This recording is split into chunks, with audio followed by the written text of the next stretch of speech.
Maternal deaths among Black women last year was 50.3 deaths per 100,000 live births, according to the CDC. Not all POC women are faring as poorly as Black and Indigenous women. Asian and Hispanic numbers are more in line with the white counterparts. These statistics are more than heartbreaking. They make no sense. There is no reason for Black and Indigenous women to experience childbirth mortality or maternal death rates this high in 2025 in an industrialized nation. My guest today is Rhonda McKnight, and her recent novel, Bitter and Sweet, shines a light on this very real issue. It's healing time, y'all. Welcome to Black Writer Therapy, the podcast where Black women writers come to heal, share, and be their most unapologetic Black woman writer selves. I'm your host and unlicensed therapist, Alishawn, and I'm excited you decided to spend this hour with us. Whether you're joining for the first time or you're a returning listener, this is your space to explore the art of storytelling, find inspiration, and connect with a community of bold and brilliant Black women writers. I wonder who's in my waiting room today. Well, Ella, today Rhonda McKnight is in the waiting room. She is the author of 29 books. Bitter and Sweet and The Thing About Home are her latest releases, the latter having named the 2024 Christie Award finalist an Emma Award. Rhonda McKnight has also written several other award-winning bestsellers, including An Inconvenient Friend. She is the winner of the 2015 Emma Award for Inspirational Romance of the Year for her title Unbreak My Heart. She has been nominated thrice for the African American Literary Award. She writes inspirational book club fiction and Christian romance stories about complex characters in crisis. Her goal is to touch the heart of women. Ms. McKnight, Ella will see you now. Hi, I am here with my guest, Miss Rhonda McKnight. It is so lovely to have you here, a fellow South Carolinian. We love this. Good. How are you doing? Good.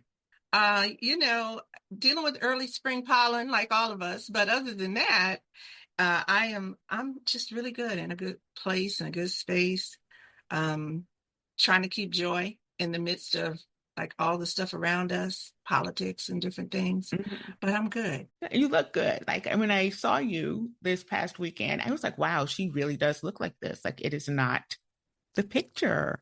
Oh, that's so sweet. Same with you, Queen. I was like, okay, slay. You are. Thank you. Look, I try not to be modest because why? Why be modest? Why be modest when it's true? Exactly. Yeah. So we saw each other at the Read Freely Fest that was held or put on by the Richland County Public Library. And this was their first time ever doing anything like this. So how was it for you? I was really impressed. I've been published since 2009, and I've done a lot of book events, a lot of literary events, a lot of first-time events. And I've often with events the first year, you give grace because you know they're figuring it out. Planning events is difficult. So I arrived there and I'm like, they had so many volunteers and everything was so well organized. I loved the way that they treated the authors, those of us who were featured, an author's lounge, green rooms, lunch, swag bags. Like that is so rare because often, in book spaces, there's always funding issues. Books only make so much money. It was an enjoyable experience for me. Being treated well is always nice. And then there were so many readers there. I was pleasantly surprised. I think the thing I enjoyed, aside from the fact that Richland Library did a really good job, I enjoyed the readers who traveled to meet. Honestly, it is truly the reason I write. Like, I know some people write because they can't not write. Writing is a part of them. It feeds them just as much as it feeds the reader. I'm not that writer. I write because people want to read what I want to write. God gives me stories, and I write because people want stories from me. They contact me and say so. Otherwise, a lot of times for years, I always felt like, look, I'll find me something else to do because this is a lot of work. And so, and maybe that's just me talking, frustration over certain things, but readers really feed me. People who show up for me, people who read my books, like that does something for me. So meeting the readers and the librarians, I can't say enough about it. I just thought it was excellent. And then it's always, always, always, always good to meet my peers and get a hug and take a picture. Because, like, we're in the trenches together. We understand each other. Nobody understands a writer like another writer. I could talk about that event for an hour. I just thought it was excellent. My word, they would love to hear that. They would love to hear that. So I hope you don't mind if I share this bit with them. I would love it if you shared it. I have shared it on my social media, but maybe not in this much detail. I would love it if you shared it because I Okay. would like them to know how much I appreciate the effort and the hard work that went into making it a successful event. They did a good job. I was there in December at a market that they do, and they were there just working really hard, working on Read Freely. And so, yeah, I thought they did a really good job. Although the lead coordinator, she was so like worried. She kept saying, this is our first year. I said, yeah, you guys did really well. Really, really well, actually. So good. I'm glad you enjoyed it. And it was a good situation. I love the setup. It was nice. So like I'm looking forward to next year because I think I know it's going to be Definitely. like much, much better. So thank you so much for sharing that. Okay, so I've already read your bio and it'll show, of course, in the show notes, but there are a few things that I just wanted to kind of touch on. You've written 29 books. Yeah. Miss Ma'am, Miss Ma'am, 29 books. Nine. What help me understand this? I'm so serious because like I've written 4 books, 2 novellas, and a little novelette. I feel very accomplished. You are very accomplished. Because if you can get one done, you done something. And as far as I'm concerned, I don't care. If you've gotten one done, you have done something. Started writing when I was a little girl. And from like age 6, before I could really write, I was drawing stories. My dad was in tech school to learn drafting, or he was studying. Actually, he wasn't studying drafting. Drafting was one of his classes, and he had these huge sheets of paper. And when he messed one up, he would give it to me, and I would draw on the back. And so I would draw stories. And I remember writing my first story about a family of mice that lived under the boardwalk in Asbury Park, where I grew up. And that was my first story that I wrote. I remember my mother being sort of grossed out, like, girl, why are you writing about mice? And I continued to write like all the way through, I say high school. And I always tried to write novels. I've never written poetry. I've never written short stories, really. I always wanted to write a book. And so, but I got away from it when I went to college because, busy with college work and didn't even think about it. And it wasn't until I was in my late 20s and I was married and started reading again for pleasure. Mm. That I remembered that I used to try to write books. So it took me a long time to learn the craft of writing because I kept starting and stopping and didn't really have a plot, didn't have well-developed characters.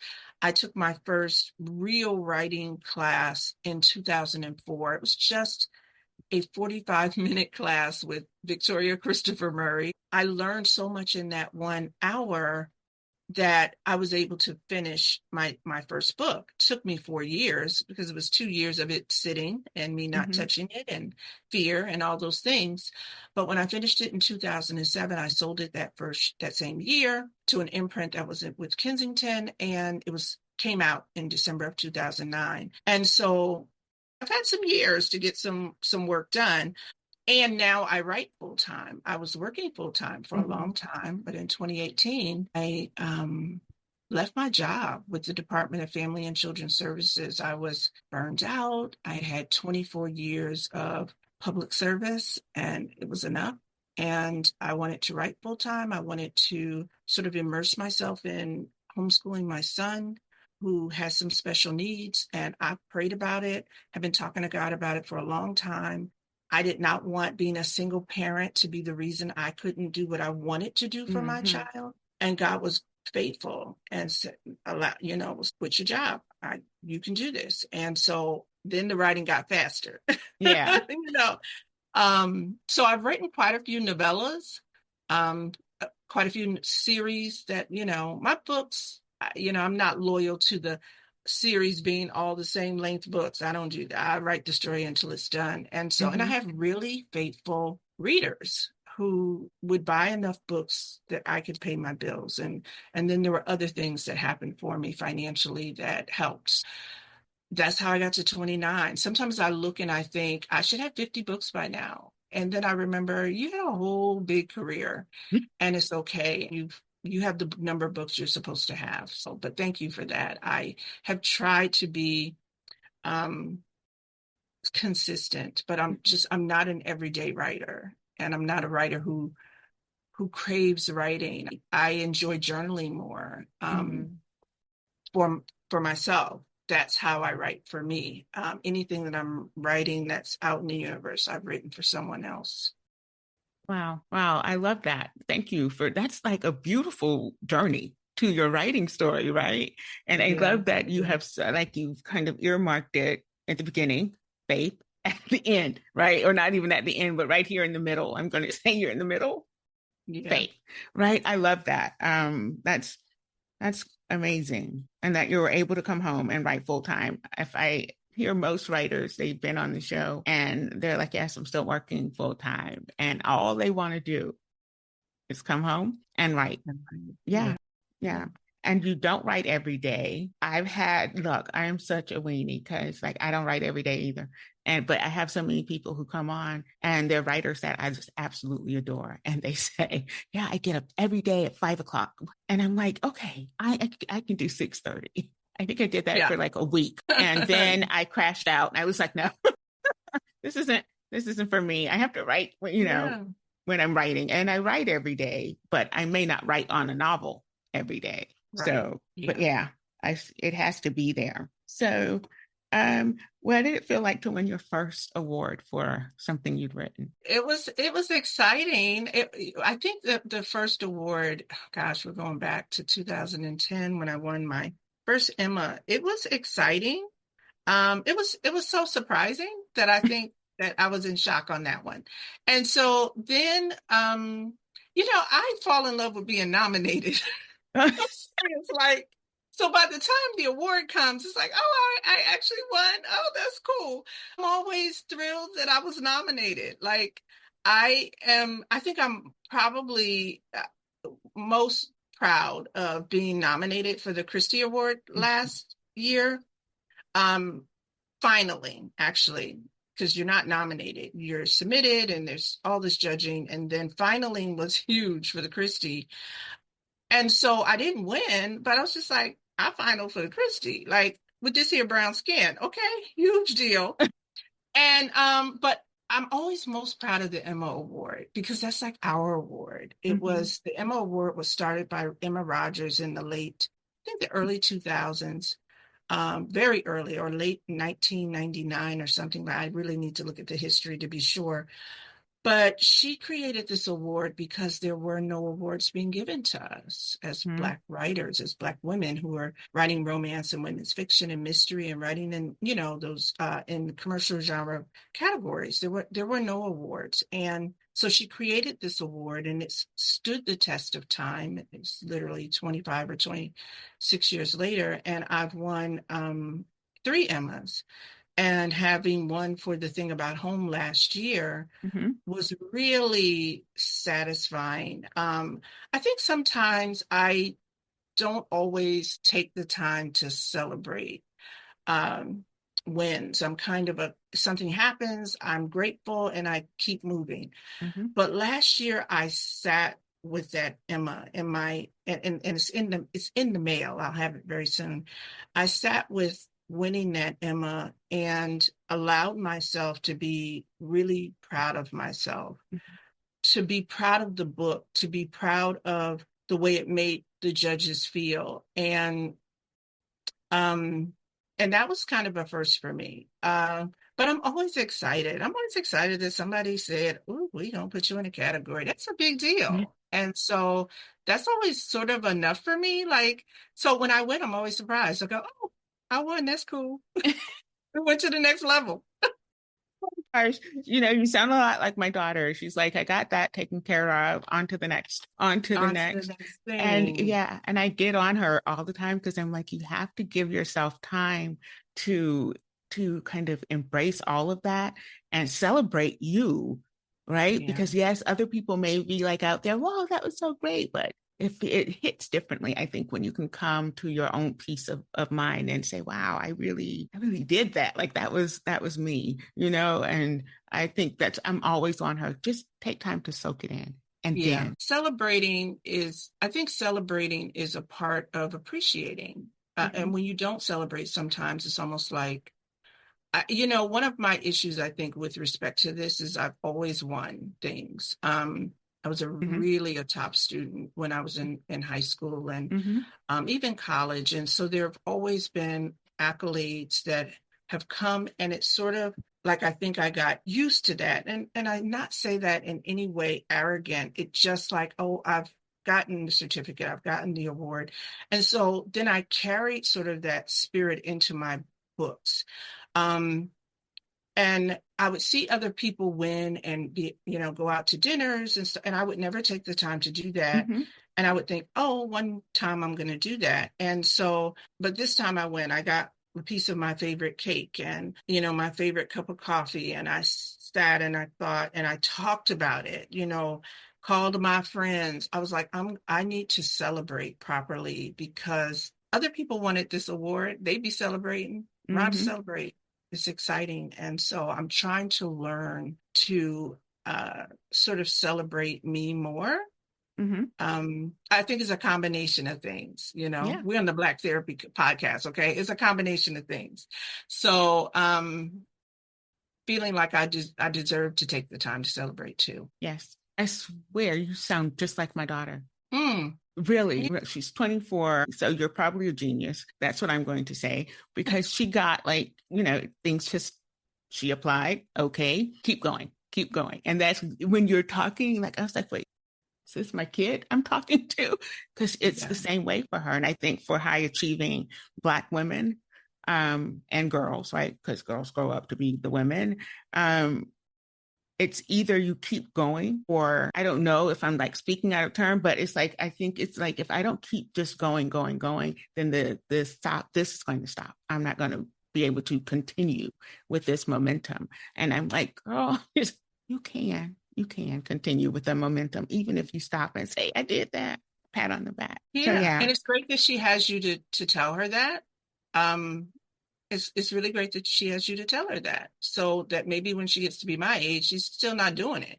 Like I'm just starting to celebrate. Yeah. And so yeah, she needs to be celebrating now. Yeah. I make her. I make Tell her. her it's a bad habit not to celebrate under I Rhonda make her. McKnight. So Look, I'm gonna tell her. I'm going to tell her too.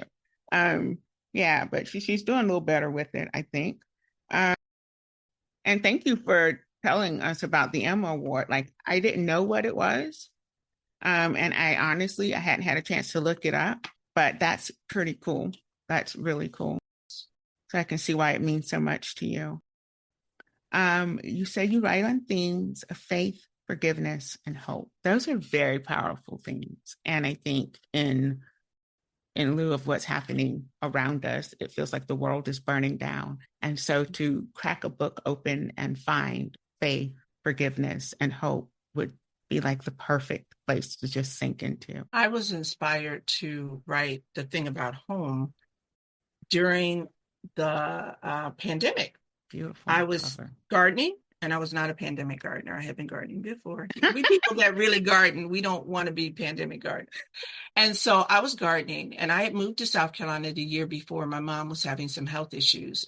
My son, my 25-year-old, got married on a Saturday. On Sunday, I came to South Carolina for an extended visit with my parents to just sort of figure out what was going on with my mom. I'm writing full time. I work from my laptop. My son's being homeschooled. We can go, right? So we come and we're here. We're staying. I'm figuring out mom's better. you know, we're figuring it out. And then COVID hits. And so then it's like, well, I can't leave my parents. They're in their late 70s and I want to be here for them. And I'd go crazy back in Atlanta if I left. We'll just stay. And so we ended up staying. And so that summer I was working in my garden and had been teaching my son. We'd been learning about the legacy of we've been learning about South Carolina history. And I was learning a lot about the legacy of Black farmers. Both my grandfathers were farmers on both sides. My dad grew up on a farm. And I started thinking about um, so much that was lost, what was lost during Reconstruction, because that was some of what my son and I were learning. And I always say we were learning because I'm learning right along with him. And so I'm sitting here on family land, and there's corn behind me. There's hay across the street, cows mooing, the whole thing. And I'm thinking, I want to write a story that's set on a farm. And I want to write a story that Black women can enjoy, that includes the outside. Some of us can be real inside girls, don't like the outdoors, don't like bugs because there's bugs out there, and we can't garden because sweat in our hair, and it's a lot of stuff, right? And I don't dismiss any of it, because when it comes to the idea of a farm or a garden, I acknowledge fully that our history with these things is complicated and that epigenetics is a real thing. Okay. However, and I was always that girl. When I was young, and my father had a garden even in New Jersey. And every time I knew my dad was going to need us to weed or do something serious, I would wash my hair, because I knew my daddy wasn't going to make me go outside and do no work after I had washed my hair. It was just a thing. And they never caught on. I don't think, because I mentioned it to them a couple of years ago. That's what you was doing? Yeah, I washed my hair because I didn't want to go outside. And so I was very much an inside girl until I wanted my son to learn about growing plants. And so I said, well, let's go get some dirt and some plants and let's see if we can grow something. It happened out of being a homeschool mom, right? So I started gardening and loved it. I have, people say I have a green thumb. I guess I do. I don't know, because I can grow some food. Really? So I really can. I can grow anything. But the funny thing about that is I can't keep a house plant alive to save my life. I have killed bonsai trees. Who kills a bonsai tree? Me. Wow. But I can grow food. So, it's just intention. I'm more intentional about what's going on out there. And so while I was gardening, again, like I said, I was thinking about the legacy of farmers, and I thought, the nature is beautiful. It's a beautiful thing. And even in scripture, I had this Bible once that was called the Green Bible. It was a Bible that I won from a blog. And what it was every scripture that mentioned nature was green. The whole thing was green. Like, it was my first time realizing when I opened that Bible how much on every page, every paragraph, there was something that mentions nature. And I was like, wow, like nature, the earth, the beauty of the earth, what God has given us is so important to him. And sometimes I feel like we're missing out on this beautiful gift that God has given us. But like I said, I understand it's complicated. And so you have to respect that. So I wanted to write a book that included a farm, because I knew that some of my readers would remember coming south and visiting relatives and things. And I wanted them to go along on that journey with Casey, enjoying the beauty of outdoors and the farm and the herbs and all of these things. But I struggled because I was writing full time and people were buying romance from me. They were buying what they were buying from me. And so this idea for this book that was going to include more felt very risky. And at the time I didn't have Casey. I just had this concept like farm, and I loved historical fiction, and I wanted to write about all of the things that I was learning about South Carolina. South Carolina history is so like our history is buried. South Carolina's history is seriously buried. Like a lot of things happened in this state. This is a really important state Very. historically. And so I wanted to write about some of that, but I didn't write historical fiction. And you know, I was thinking I need to write whatever the next romance is to pay the bills. And so, but this story would not, the idea would not turn me loose. And then I met Casey in that garden, literally saw this woman Mm-hmm. being left at the altar. And I thought, that's the character. I can bring this influencer into this idea of this farm and sort of marry the two worlds that the world that I care about with the world that I thought my readers might, you know, follow me to, with this particular woman, like that they would read about this influencer who Mm-hmm. had been left at the altar. And so it I fell in love with the idea of also, some of it was also that, you know, you mentioned like the politics now, like 2020 was a horrible year. We were dealing with COVID, um, politics, it was an election year. Um, oh gosh, how could his name slip out of my brain? The man that was murdered with the cop with the knee on his neck. George Floyd. George Floyd had been murdered. And we as Black women were feeling the weight of that. I think we always feel the weight of that more than anyone else because we're always praying for our men, our Mm-hmm. sons, our uncles, our fathers. And I just wanted to write a book that would give Black women a hug, like a warm hug and Mm. all the feels. And um, that was truly the desire of my heart. Like, God, I just feel like there were all these weird podcasts coming out by men Yeah. that were attacking Black women. Like, it was just the worst year in terms of that. And I felt like my sisters needed a hug. I needed a hug. And I Mm-hmm. wanted to write a story that would feel like a warm hug. And so I got the idea for this book. I wrote the proposal. I pitched it to next year, sold it to the first editor that I pitched it to, and here it is. And so when I look at my reviews and I get the responses from readers and book clubs, people always say, this is how good God is. People always say exactly what I desired them to say. It felt like a warm hug. Oh, It felt wow. like a visit to my grandmother's. It felt like it just gave me all the feels. I loved Nigel, like a Black woman being loved so completely by this man, this Renaissance man.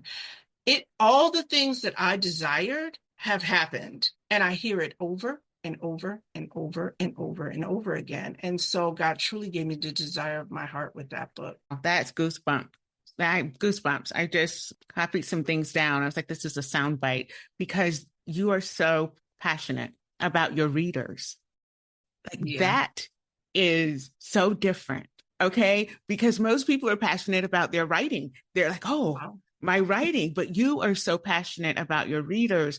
And that is why you have such an amazing readership and they're so loyal because that flows through your writing and into what you're giving to them because you're thinking about your readers when you're writing. And I'm a little flabbergasted, honestly, because that's exactly who you're supposed to be thinking about when you're writing your readers. Like that's what I'm learning while I'm going through and starting, this publishing company is that authors have to be reader focused and you are naturally just reader focused. Like that's beautiful. I love that. No, thank you for saying that because I never thought about that. I didn't know that that was different. I do hear people talk about the writing and talk about the art a lot, but I guess I don't know. I never thought about that I had a different, yeah, to me, I want readers to feel good. I want them to be happy. I want them to enjoy. I want them to escape. Like whatever they want to get out of a book, I want them to have it in my books. And if someone doesn't like one of my books, and honestly, I have thousands and I have thousands and thousands of reviews. I'm blessed that people review my books very highly. I have very few negative reviews. And I think sometimes I think it's not so much about me and my writing, but about the story finding the right person, the person who needs it. I believe that my stories find the people who need them. And sometimes and occasionally when I see someone say, "Oh, this was just not," I'm like, "Okay, the book wasn't for you. You was a mismatch," and I Right. move on. I ain't dwelling. I ain't spending time with you, honey. And that's so easy for me to do. When I see people dwelling on negative, I'm like, girl, move on. Like it wasn't a story for that person. I never take it personally. I always believe it just wasn't for them. It was the wrong time that they read it or whatever. And so, but thank you for saying that, because I do care about the reader is it. Like Yes, the reader is it. you should see your Yeah. face. Like, I don't, like Yeah. when you talk about your readers, you light up, like eyes twinkling, the whole shebang, right? Like, this is a workshop. I'm just putting it out there because I don't know that writers get that it needs to be reader focused always, because they're your who, they're your why, the readers. Yeah, I'm just saying, wink, wink, nod, nod. Go ahead and put it together. Workshop. I'll be there. All right, boy, we have been talking and talking. I haven't even asked my question yet. Okay. Oh, well, I talkie. Oh, well, this is what happens, right? So when I say it's probably it's fine, right? We'll blow through some other sections because they won't take so long. But I have to ask you this: how are you healing today? How am I healing today? I am healing. Um, that's so easy for me to answer right now. Because I wrote my second book with Thomas Nelson came out last summer, Bitter and Sweet. And it's a story of estranged sisters um, whose grandmother sends them a cryptic text message telling them to come home. They live in the South Carolina upstate. She's in the low country. They think they're coming because their grandfather, who has been ill, is perhaps sicker. But when they arrive, the grandmother tells them that she wants them to reopen the family restaurant. It's been in the family for 89 years.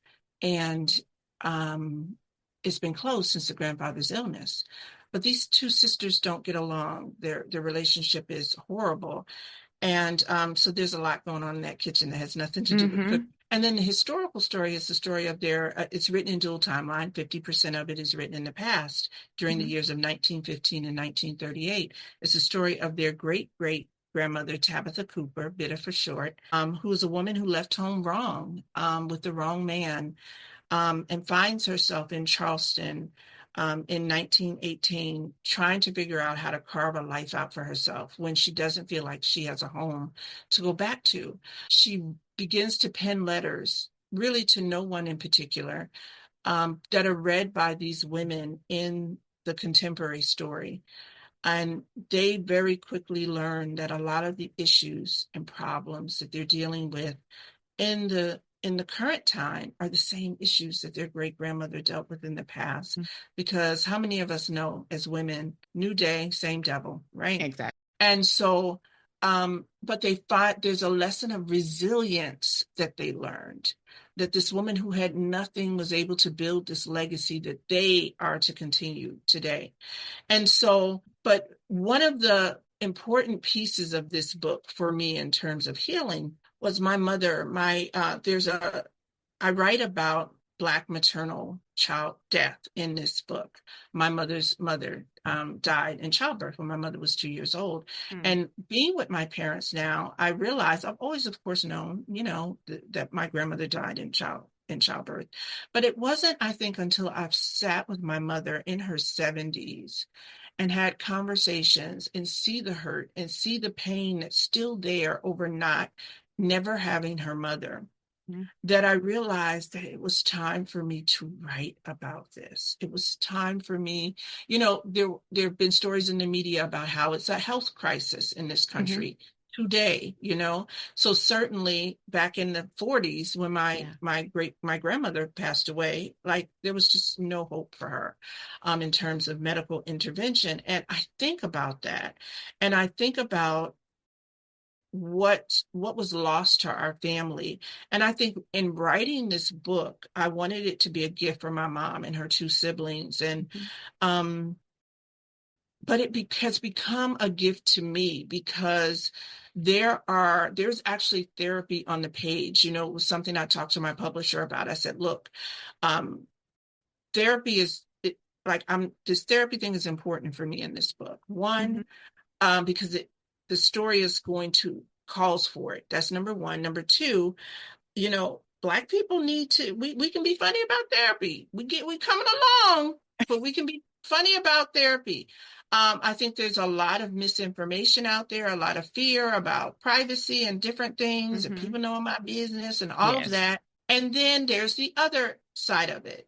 Christian, if Jesus ain't gonna fix it, it's not gonna get fixed. Well, you know, the same way Jesus gives you a medical doctor to give you a shot or a prescription, baby, your mind, your heart, your spirit. Yes. So in writing the therapy, and so the therapy is actually on the page. Not that she went to a session and came out feeling good. No, the questions the therapist is asking on the page, and the answers on the page, the tears on the page, the heart cracking open on the page. I wrote that, and I feel it every time I look at it. I'm not a person who reads my books very often. I don't go back to my books. I'm moving forward. I'm writing number 30, right?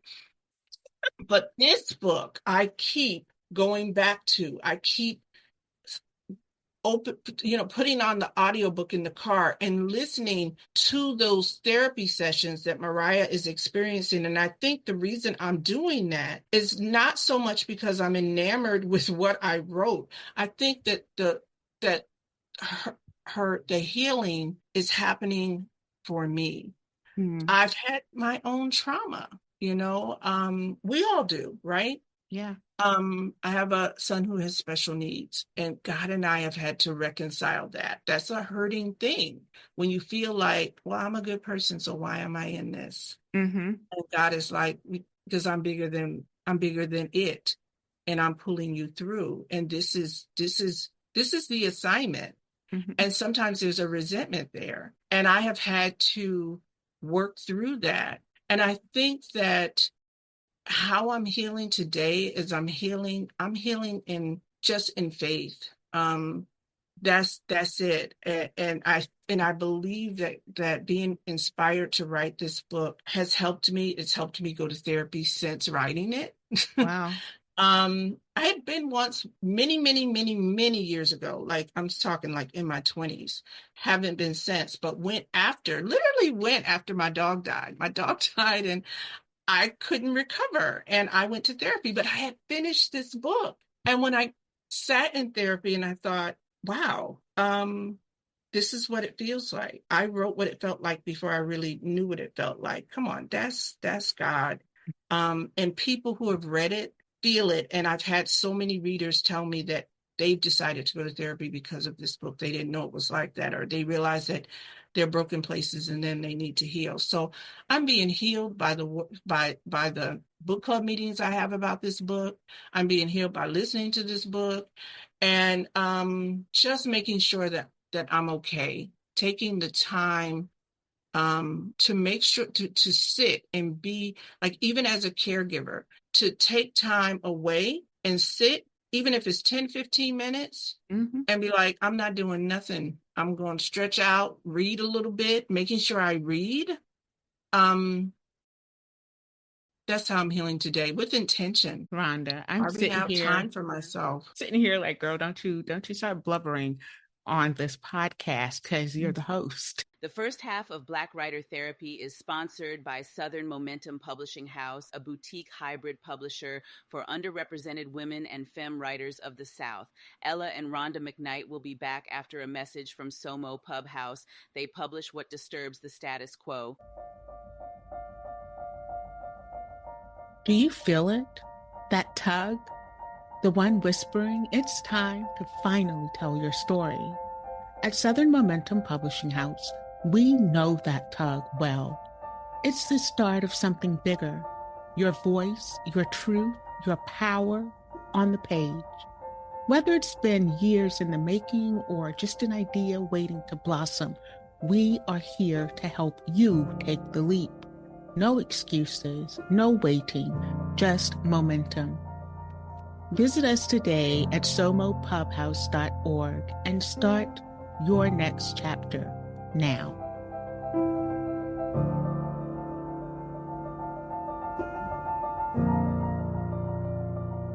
Welcome back to the second half of Black Writer Therapy podcast with host Ella Shawn and guest Rhonda McKnight.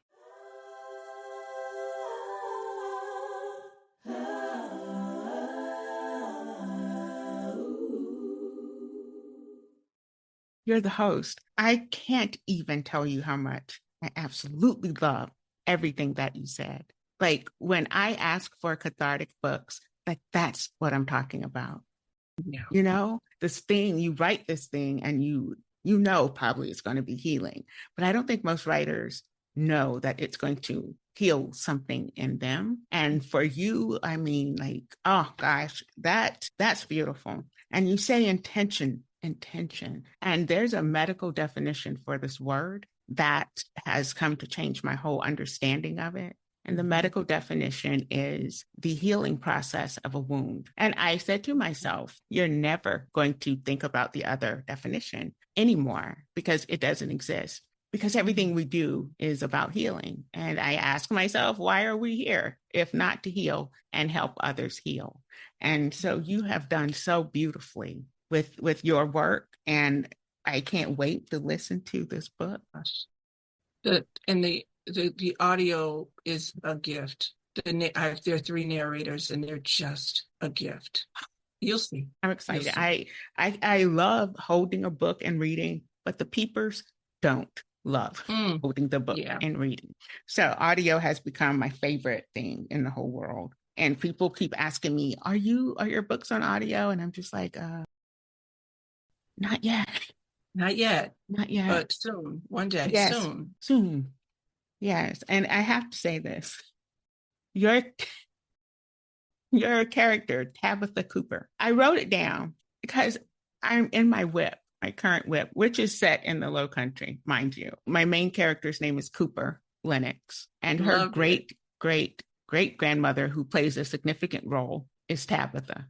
I was like, what is going on? Wow. What's going on? Tabitha Cooper. Thank you. Wow. Thank you. I needed to get that. Because this is a very difficult. You'll have to let me know when you need an endorsement. I will. This is it's speculative fiction with magical realism. Love it. Oh my word. And it's going back and cyclical and it's all over the place. And yeah, this is the book I think I mostly love writing. That's great. That's exciting. I think if anyone asked me, it's time for those stories, Yeah. Like it's always been time for those stories, but it's really time for those stories now. I teach a writing workshop and I've been telling writers, like, our voices need to be front and center and present in all genres. Like it's time. It's time for Black fantasy. It's time for Black magical realism. It's time for all these things. And set in the Low Country, of course. To me when it's done. I will. Because for some reason, look, we're tapped into the same little something. I was so shocked when you said Tabitha Cooper. I was like, wait a minute. Wow. Yeah. That's a little synchronicity there. Okay. Few follow-up questions. You've said so much. Like your answer was so perfect. You've answered like 3 of the questions that I had. But I looked up some stats on Black maternal deaths because I do my homework. And I was shocked because like what even is happening that this makes sense, right? It's like, and I looked at all the POC women, and it's like Asian and Hispanic women, they are doing much better than Black and Indigenous women. And I'm just like, what is going on that in this year, 2025, when we can, turn computer program into a whole person, what's going on that we are losing women to childbirth? Racism is what's going on. A complete lack of care. That's what's going on. Not listening to us, never believe it, trying to quiet our voices always. This is not new. This is the history of us. Somebody is just keeping records. There's just data. This is always what it is. That you're not having pain. It's not different. You don't know what you're talking about. It's our culture. And even people, I honestly believe, and this is the same thing in education, that people are trained. Within their training, they are taught how to ignore our needs. I look even at, like I said, within education, even among Black teachers will classify or call out Black behavior in ways that they will not white boys, because they are taught to identify us as a problem and to ignore our needs. And the same thing happens in healthcare, you know. My whole family is in healthcare. I'm the only one. My mother, my sister, my aunts, like everybody's a nurse. We have a couple of doctors, podiatrists, and you know, the training, if you don't fight against the training and remember the humanity of Black people, there is a total disregard for the humanity of Black women in this country.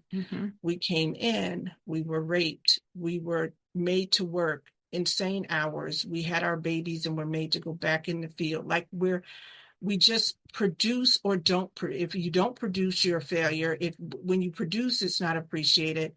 And so our bodies have never been respected, and they just still aren't. And so when a Black woman says it's, you know, when I had my second son, I was 39 years old, and I sought out an African doctor. I sought out a Black doctor, but I sought out an African doctor. Specifically, I wanted a doctor who was Black, who was not trained medically in the U.S. Like, that was important to me because I was old and I wanted somebody that was going to be willing to think about holistic things and think about things bigger than the way we think about it in medicine here in this country. And that was a blessing for me because I was high risk, and he listened to me. When I told him, look, I can't be pregnant no more. I was 2 weeks, I said, I just need to have the baby. So can we do what we got to do to schedule this baby? He laughed at me, but he listened to me. Everything that I needed, he listened to. They're not listening. They're not listening. They're not listening. They're not listening when we say it's gotten complicated. They're not listening to us. They're not listening to our husbands or our mothers. And it's racism. Yeah. And it's always been there. We just have data. Wow. How you put it out there so succinctly, because that's what it is, right? If you name a thing, if it's a thing, then you name it, right? Just call it out. Yeah, that's it. I mean, I will say the road to having my lupus diagnosed was 7 years. 7 years of me knowing what was going on in my body, but them saying, well, we don't see. I don't care what you see. I know what's happening. Like I've always known, like what, you know, and they don't listen. And I think that experience has created a little monster in me because I never go to the doctor without articles, and I never go to the doctor without, you know, all the information. Because what you're not going to do is practice on me. We're going to be partners together. Exactly. Yeah. Yeah. So thank you. You do have to be informed. And you gotta be prayed up, honey, because these people they don't care. They don't. But thankfully, I care. I care a lot. And I have 3 daughters and I have to care, you know, I have to. But thank you so much, because I don't know that it's something that people who haven't been affected by it really think about, because who wants to think about women dying while giving birth? And so I think that's why the numbers shocked me so much, you know. But I think having you write about this, like this, hopefully brought a lot of attention to the matter. So thank you. Where are we now? We made it to rapid fire questions. We're doing good. We're doing really good. It's rapid fire questions.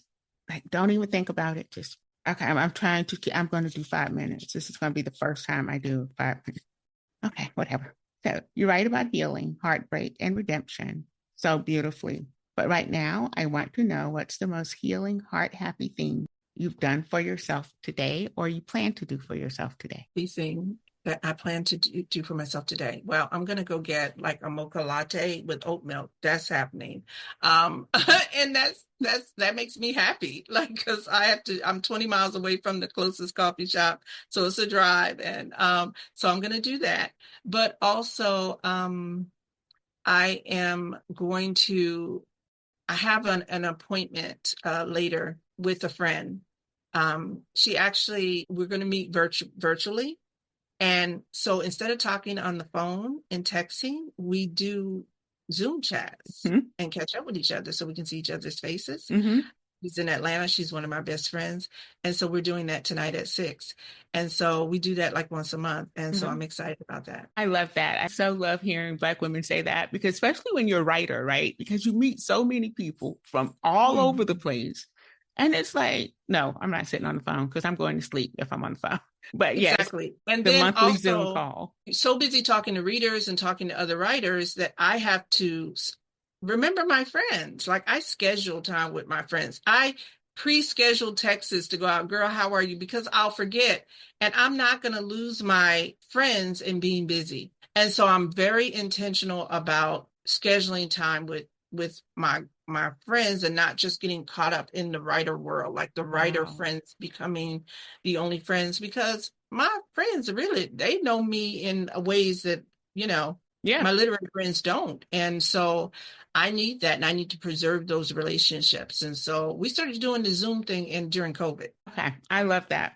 I do. I have several buddies that I'm Zooming once a month with. It's like on a little schedule. Yeah. And you schedule text. I'm gonna have to write that down. I sure do. I have not been. I schedule texts. Yeah. I schedule them even to my 32-year-old. Like sometimes days I'm like, oh, I haven't said anything to my child. And I know that he's thinking about me because he's dropping reels in my Instagram. Yeah. That's his way of showing that he thinks he's thinking about his mama.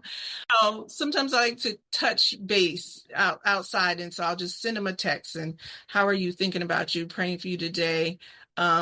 Eat something healthy, make sure you're drinking enough water, stuff like that, little things like that.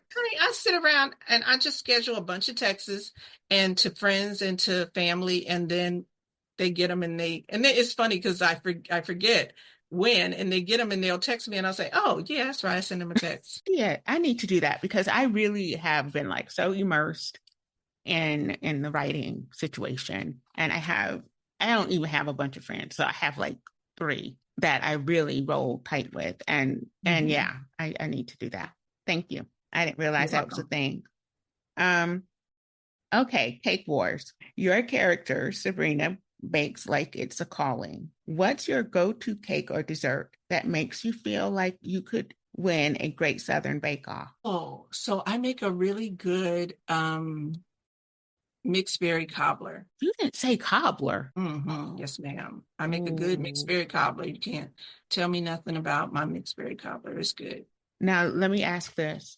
Am I going to find the sweet doughy parts in the cobbler? Yeah. And it's one of those cobblers that's not like really structured looking. It's the kind, I don't know what you call it, where the stuff is like you see the blueberries in the middle and the crust comes over on the sides and stuff. Old school. Yes. It's a good cobbler. And I wrote about it in the thing about home, and there was a recipe that I shared as a part of my book club kit. So I shared my cobbler recipe, and people who pre-ordered the book got a card with the recipe. So I think that would be it in terms of a good Southern. I don't know. I know peach cobbler. I'm not a peach person, so I'm a berry cobbler person. So I've just sort of perfected that. I have a peach tree. I'll show up with that cobbler. Yeah, I have a peach tree in my backyard. Oh, how fun. And that's my favorite dessert, peach cobbler with vanilla ice cream. Homemade with real good vanilla bean. Oh, yes. Oh, yeah. Now, you give me that and you don't have to worry about me. My feet are rubbing together. I'm singing. I'm dancing. I'm doing it all. That's all I need. This mixed berry cobbler sounds like summer. So Yeah, that sounds really good. And you grow your own berries, don't you? Don't grow my own berries because I don't have to. There's a woman who has a berry farm, and she just brings us blueberries and drops them off. So I just have to get the strawberries from the farmer up the street, and the raspberries I end up getting from the supermarket. So no, we grow muscadine grapes here we have muscadine grapes and pears in our yard. Mm. And then whatever I grow in my garden. But honey, we have those You said muscadines. muscadines. You know, I'm in the Midlands. We call it bullets. We call them I bullets. know. Bullets. And I don't even Yes, know you do. why. I Yes, don't you know why do. I eat them because they make my lips itch. But I don't care. I don't But care. we will stop. Oh no, never that. Mhm. My mother-in-law had a huge tree and it was like, yes, muscadine season. Man, she cut it down. I was like, you're not gonna make me go buy these. I can't afford them in the store. Not when they grow wild. But yeah, that's neat. That's neat. Sometimes I think I miss rural living because I grew up in the country and we had a family garden on family land, the whole shebang. And I really like, I was like, whoa, I took so much for granted. I took so much We for all did. granted. We all do. So Yeah, we had a giant pecan tree in the backyard. So I mhm. never had to buy a pecan. The first time I bought one at the I said, what is this? Why are they so expensive? What are we Why doing? are they so expensive? Exactly. Yeah, and we've cut down pecan trees. We didn't appreciate it. My parents moved north and they were there for, 45, more than 45 years. And then now they're back, obviously back here in the South and have been here in retirement. And so it's brought, and me moving here has brought me back to it. But I didn't appreciate being able to walk outside and get grapes and stuff as a kid. No, I was never hungry because I could literally walk in the backyard, go to the garden, pick up some tomatoes and cukes. They never washed them. I was a nasty kid. Just Oh eating them. no. Take my You salt just with me. you wipe them off and just eat them. You Yes. know, a little dirt don't Plums, hurt. plums, and all. That's it. Little dirt don't hurt. God made dirt. Dirt don't hurt. That's what I used to say. It's It's true. clean. Especially if you grow it in your backyard, because Oh yes. it ain't Monsanto. You know Mm-mm. what you're growing. Yes. Um, I told you it's never 5 minutes. So um ah this one okay, what did your mother lose that she never got back? And how did you try in your own way to return it to her through this book? Yeah. So my mother lost her mother, and she never got that back. And she's an excellent mother for someone who grew up kind of with aunts here and there and a stepmother and different things, and some relationships better than others. But I wanted to offer her the gift of being seen and her heartache being seen through Bitter and Sweet. How did she respond to the book? You know, I was with my mother when she started the audiobook, and the audiobook is dedicated to, although the book is dedicated to, the dedication is for my maternal grandmother, Laura Wilson Kennedy, and the three beautiful children she gave the world. We'll see you in heaven. And when my mother heard her mother's name, she cried because she said she had never heard her mother's name be read. And so that was the first, like the floodgates opened before she started the book. And so um, she listened to it, and I remember coming home or coming out of my room or something, and she had finished, and she was bawling her eyes out. Mm-hmm. And it just did her heart good. She enjoyed it. She was emotionally moved by it. It's certainly not her story. Um, but she thanked me Mm-hmm. for doing a beautiful job, and for, you know, whenever my mother had a child, and this I wrote in the book. Whenever my mother has three children, and one of the biggest fears for women who lose their mother in childbirth is they're going to die in childbirth. That's what they Yeah. feel.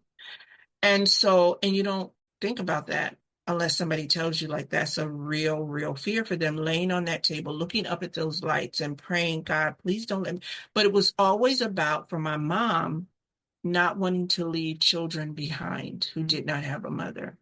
And that's why I was able to write that without having had that experience, because I've heard her say it my whole life. And Yeah. so I realized that and I think that's the same for a lot of us. Like, I have purpose, and I there are things that I have, want to accomplish and surely don't want to die in childbirth. But I can remember thinking, because childbirth is so awful, you always think you're going to die. And so, Lord, don't let me die. I don't want this baby. I can't leave this baby with his daddy, just, by itself. It's just, we all pray that, I think, Yes. because I believe that God has to save every woman on the table. It's awful. And so I think that she felt seen and she felt validated. And I think that my mother loves my writing so much that it was just such a gift for her. Same for my aunt. My uncle hasn't, he hasn't read the book or listened to the book. His wife has, and she told him about it. And he thanked me for it, but I don't think he's listened to any of it. But for my mother and my aunt, they were blessed. They were blessed, but just that I never heard my mother's name read out loud. That was huge. Look, again, you're not going to get me to blubbering, Miss Rhonda. You're not. But that's beautiful. I think that's the most beautiful gift I've ever heard a daughter give to her mom. The gift of hearing her mother's name spoken. Like, wow. It takes me back to Zora Neale Hurston. When, they wouldn't speak her mom's name. Wow. Okay. You're quite a powerful woman. It's very evident that you are, we call it channeling in one of my writing workshops, that you are a conduit and you are so open to allowing that to come through you. And that's a gift, such a gift. Beautiful. If you could sit every Black woman carrying a silent generational wound down at a family table, what would you pray over them? Wow. I would pray that the spirit of grief not be so heavy. I would pray for them. I pray this prayer all the time. I would pray for them to be aware of generational issues, generational curses, for them to desire something different, for them to believe that something different can happen for them, to turn and walk a different way. I think sometimes we want different, but we sit in what we know because it's so hard to change is hard, being different, stepping out, especially when you don't have the support system to help you. But I would want them not to be heartbroken. That grief that comes with things you've inherited, sometimes things you can't get from under, sometimes things you don't know how to get from under. Grief is hard. And so I've written books, both of these books are about grief. Because, and I think I'm 59. And so I'm at that age where I've experienced a lot of grief. People who are my age, like you can, obviously from Bitter and Sweet, you can begin grieving very young, right? Lots of people begin grieving very young. But the older you get, grief, it just compounds. There's more people, there are more losses, losing marriages, losing friends. You lose a job that you wanted, an opportunity, a dream that's never realized. Like there's so much, and it just builds. I feel like sometimes like it's tartar on teeth. And so I would want them to have peace and sort of that the grief would not be so heavy. Yeah. But their hearts would not have to carry it and be so broken by it, because I believe that it ages you. It takes years off your life. Heartbreak is hard. And I know people don't believe that, but I look at my grandparents on my father's side. My grandmother passed away. They've been married 51 years. She passed away then a year later, and my grandfather was healthy. She had Alzheimer's. He was fine. And when she passed away, he left a year later. He was like, okay, I'm done. Because what do you do when your other half isn't here? And he literally just stopped everything. My grandfather died a couple of days after his 100th birthday. Wow. And my grandmother, who was almost 30 years younger than him, passed away the following 9 months later. Wow. And he had been sick for a while. She had not had any health issues, and she just left us. But he was the love of her life. So yeah, I've seen that too. Yeah. And people don't believe it, but I'm like, well, you're not paying attention. They're not You paying believe it? attention. Yeah, they're not paying attention and you've seen it. And so nobody can tell you that it Hmm. doesn't happen because you've seen it. Oh, yeah. Yeah. Yeah. I don't need it validated. You write about women reclaiming what was taken. What is one thing in any area in your life where you still haven't dared to reclaim something for you? Where I haven't reclaimed something for me? Interesting question. I would have to say for right now, it's sort of a room of my own, a space of my own. I gave up my home to come here to care for my parents. And I'm still at the beginning of caregiving. My dad is pretty healthy. We went through a lot last year with him, but he's in good shape. But sometimes I feel like when you get with your parents, sometimes you become their daughter more than you are like your own woman. Yes. And so I struggle with that sometimes, wanting my own space, thinking about buying the house next door. My uncle passed away and it's empty and it's in probate or whatever, because he died in test without a will. And so I've prayed and I've asked God, like, Lord, I want to be close, but I need my own space, my own kitchen, my own things, my own stuff, because I had it for my whole entire adult life. Mm-hmm. And so, and it's great being here with them, but sometimes you just want to be grown in your own. And so that's something but I am working on it. I'm working on it through prayer. I'm working on it financially. And I know that it's coming because I desire it so much. And Yes. there's no reason why God wouldn't give me that. I love it when you said it, a room of one's own. That's it. Thank you, Miss Virginia Woolf, because we need that, right? I told my daughter who's 24, I said, it's going to get to the point where you don't want to be here because two grown women in a house, two grown Black women in a house, no ma'am, it's just not going to work. Child, not all the time, I can tell you that. Exactly. Come by, visit. Hey, I'm happy you're here. But no. And she was like, yeah, I feel that. I feel that. And well, as long as you know, and I'm not going to be the one. I'm not going to be the one acquiescing. So there you go. All right. Thank you so much for I told you it wasn't going to be 5 minutes, but your answers were so beautiful. I think you just gave a TED talk in that time. I'm so serious. Now it's time for the game. This is my favorite part.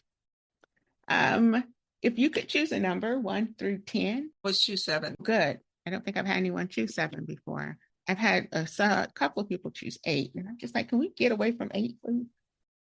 All right. So each of the cards in stack 7 has a word on it. And the word starts with one of the letters in Audacity. So I need you to choose a letter in Audacity. C. You said C? Yes. Like cat? You're not a cat person. Cat. I'm not a cat person at all. I'm a cat person, cat and a dog person. All right. The word that you have chosen is change. And the topic is growth and resilience. So you have to use the word change at least once. And your topic is growth and resilience. And we are looking for a 3 to 5 minute impromptu story, a little flash fiction. Wow, flash fiction. Okay. Change. And the topic is growth and resilience. I'm getting my timer together. Siri, set my timer for 5 minutes. And this is not a fiction story, right? This is just anything I want to say. Fiction?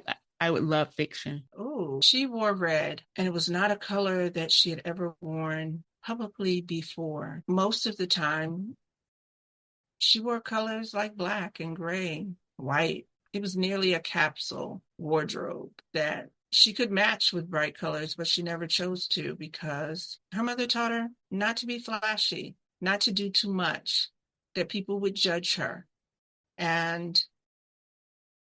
But today she wore red. She wore red because it was time for her to be seen. It was time for a change. She had gone through so much with Joe, coming on to the other side of the divorce, with him wanting everything, trying to take the house and the business. And he even wanted her children. And she had to fight through every bit of the garbage that he and his family and their money dragged her through. But she sat in court today and she won. She got everything that she deserved out of that marriage. And for that reason, she went to the store. She bought a red dress that fit tightly against her hips, that hugged them in just the right places. It took a lot for her to put on red lipstick because her mother told her that red was for whores. But she had been a good girl her whole life and a good wife, and no one was going to tell her that something like lipstick could turn her into a whore. So this meeting, this celebration with her friends where they would drink champagne, celebrate her divorce, celebrate the fact that she got her children and he got very little of them, celebrate the fact that she got the house. She was wearing red. She was going to celebrate. This dress, this lipstick was going to be her announcement to the world that she had been strong enough, resilient enough to push through, that she was now grown. And it didn't matter what her mama said about color and the choices. It was time to live. It was time to walk in some new spaces and do some new things because the black and the gray and the white had not served her. So she wore red. Oh my goodness. Oh my goodness. I'm sorry. Is that what you just did? Okay. I'm thinking, where am I use that? Because oh my goodness. No names except for Joe. Yeah. Joker. That's my husband's name. Oh yes. Yes. I don't know where Joe came from. Huh? Joe just came to me. And she is a lot of women. So she didn't need a name. She is so a lot many of women. And so many Black women, so many brown women. Like, oh my word, I cannot with you. I cannot. Okay, I'm sorry, I'm giddy. I love a good story. Like nothing makes me happier than hearing a good story. Just why I put this game together. It's like I'm going to get stories told by the best of the best. I get all these. Sure.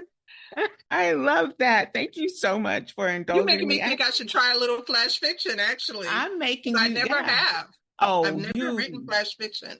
You nailed it. You gave an entire story in less than, it was like 3 minutes. Thank you. And the opening, that first line was everything. And to close it with the same first, oh my word. You did that.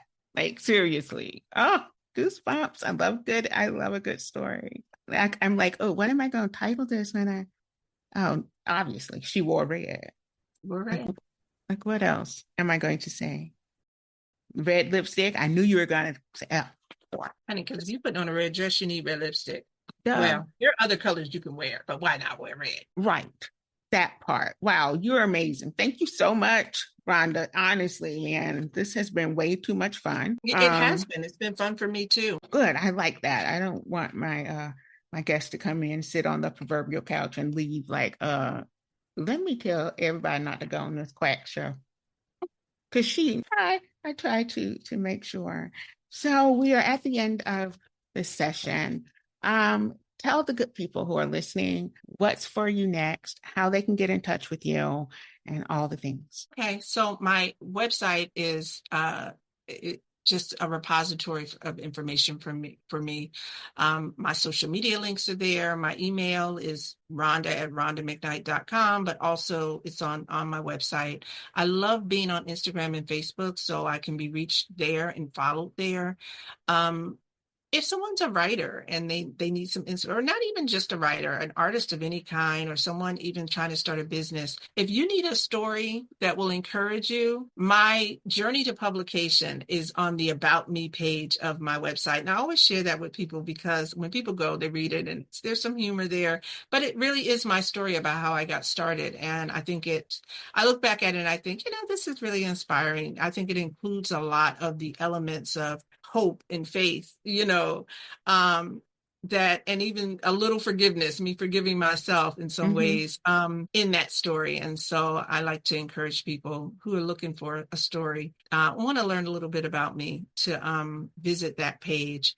And my books are available The Thing About Home and Bitter and Sweet are available wherever books are sold. And audio, what am I doing? Audio, ebook, and I'm going the wrong way.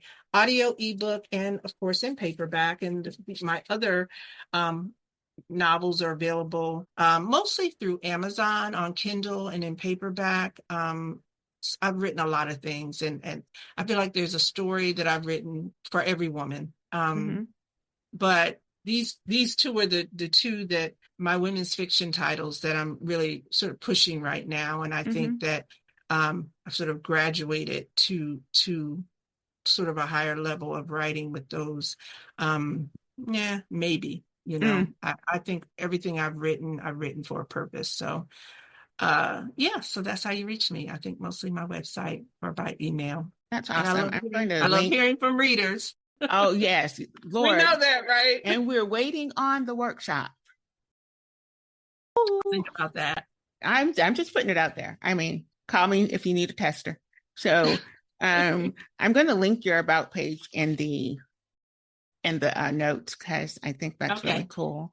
All right. So I would not be a great unlicensed therapist if I did not give you homework. And so your homework is tell me, who's the next Black woman writer who needs to be sitting in my proverbial office on my proverbial couch? I would say Michelle Stimson. She's one of my favorite storytellers, and she is just a gem. She's one of those people that I learn from constantly, that sows into me. And so she's it.